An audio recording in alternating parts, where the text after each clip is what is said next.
photograph in which we were in love, caught in your eyes, waiting for the sunrise. I barely even knew who you were. What did you do? I didn't care, 'cause you were perfect, I swear. But somebody told me that it's over. Oh no, it's true. You made me happy for a while.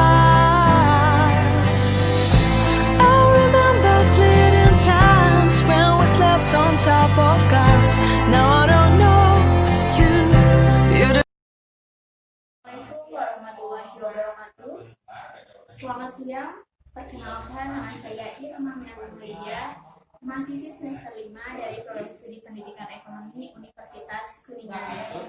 Baik, berdirinya saya di sini ingin memaparkan mengenai perbedaan dari pembelajaran daring dan luring. Nah, sebelum ke pembahasan mengenai pembelajaran daring dan luring, saya ingin memaparkan apa itu definisi pembelajaran. Nah, pembelajaran sendiri merupakan suatu aktivitas belajar yang mana di dalamnya bertujuan untuk meningkatkan kemampuan berpikir peserta didik, dan diharapkan peserta didik dapat mengkonstruksikan pengetahuan baru serta dapat menerapkannya dalam kehidupan sehari-hari. Oleh karena itu, di dalam pembelajaran banyak komponen-komponen, tidak hanya ada pendidik dan peserta saja, tetapi adanya sumber belajar, media belajar, dan lingkungan pembelajaran itu sendiri. Kalau melihat saat ini kita sudah ada di era 4.0, yang mana era 4.0 ini lebih menekankan kepada inovasi dan kreativitas. Nah, saat ini Indonesia bahkan dunia sudah dilanda COVID-19, dan mau tidak mau ketika kita dilanda COVID-19, pembelajaran yang tadinya melakukan langsung tatap muka beralih ke pembelajaran daring atau pembelajaran dalam jaringan, dengan kata lain pembelajaran online. Nah, ketika kita akan melaksanakan pembelajaran daring, tentu ada hal-hal yang harus diperhatikan. Nah, sebelum itu saya akan memaparkan apa saja sih perbedaan dari pembelajaran daring dan luring. Oke, ada dua pembelajaran, yaitu pembelajaran daring dan luring. Yang pertama, pembelajaran daring. Pembelajaran daring merupakan pembelajaran dalam jaringan, atau singkatannya itu dalam jaringan ya teman-teman. Jadi pembelajaran daring itu merupakan pembelajaran yang dilakukan secara jauhan, dan mereka melakukannya itu dengan memanfaatkan teknologi serta terhubung dengan internet. Oleh sebab itu, pembelajaran daring ini sudah sangat banyak nih dilakukan di masa sekarang, mengingat saat ini belum memungkinkan untuk melakukan pembelajaran tatap muka. Nah, ada tiga ciri dari pembelajaran daring. Yang pertama, bisa dikatakan pembelajaran daring ketika pembelajaran itu terhubung dengan internet dan menggunakan platform tertentu. Yang kedua, ciri dari pembelajaran daring yaitu pendistribusian bahan ajar atau materi itu secara online, bahkan tes atau evaluasinya juga dilakukan secara online. Dan ciri yang ketiga yaitu di bawah pengendalian langsung oleh sistem. Nah, dari ketiga poin ciri-ciri pembelajaran daring tadi, saya akan menjelaskan lebih rinci dari ciri-cirinya tadi. Yang pertama, yang tadi itu kan langsung terhubung ke internet dan menggunakan platform tertentu. Jadi maksudnya di sini ketika melakukan pembelajaran daring, peserta didik dan pendidik itu langsung terhubung menggunakan internet, juga menggunakan platform pembelajaran yang sudah disediakan. Biasanya itu seperti Google Classroom, iKlas, atau aplikasi-aplikasi tertentu seperti Google Meet, Zoom Meeting, dan sebagainya. Itu bisa disesuaikan dengan kebutuhan masing-masing sekolah, dan ada juga platform yang sudah disediakan oleh sekolah seperti itu. Dan saat ini banyak platform yang memang didesain secara khusus gitu ya, untuk pembelajaran daring, dan itu bisa diunduh secara gratis. Dan Untuk poin yang kedua, bahan ajar atau materi didiskusikan secara langsung oleh pendidik. Jadi, pendidik langsung men-share materi atau bahan ajar yang akan dipelajari oleh peserta didik ke platform-platform tertentu atau aplikasi tertentu seperti yang saya tadi jelaskan.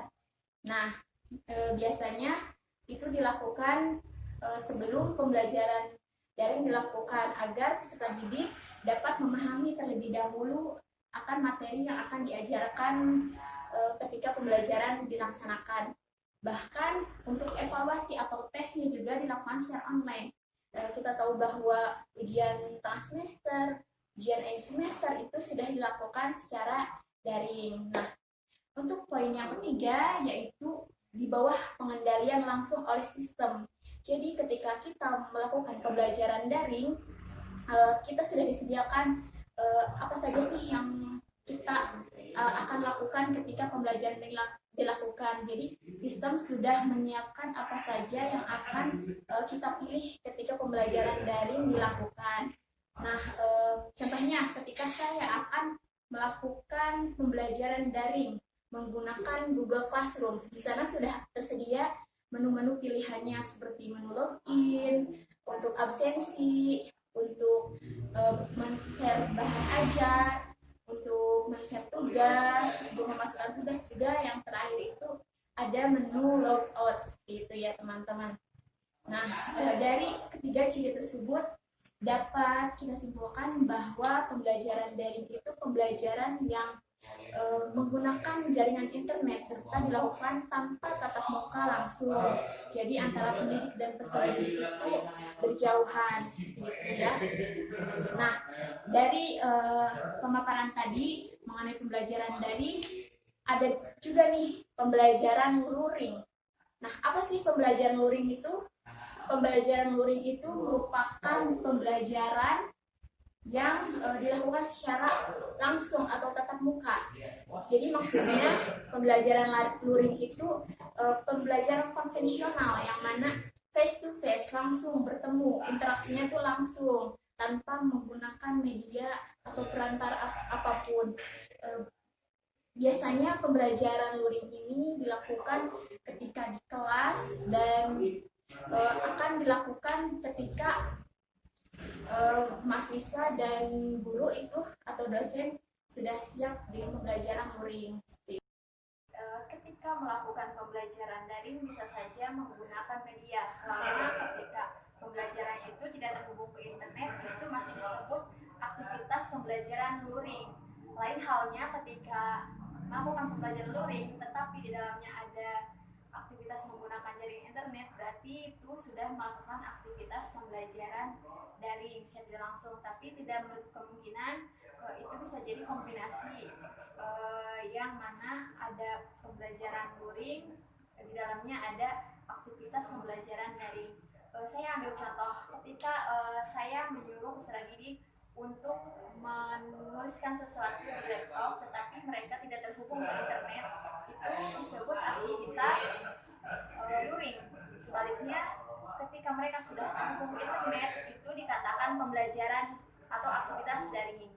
Nah, poin-poinnya di situ, jadi dapat saya simpulkan bahwa pembelajaran daring itu tidak dilakukan langsung secara tatap muka dan interaksi itu menggunakan media atau alat-alat tertentu dan platform pembelajaran tertentu yang sudah disediakan seperti itu.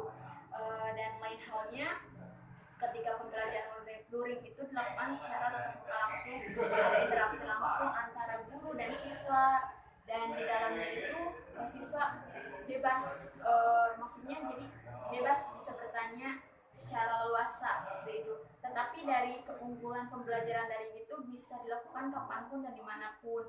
Ya, walaupun jaraknya berjauhan, kita tetap bisa melakukan pembelajaran daring. Yang penting ada kesepakatan waktu antara peserta didik dan pendidiknya seperti itu.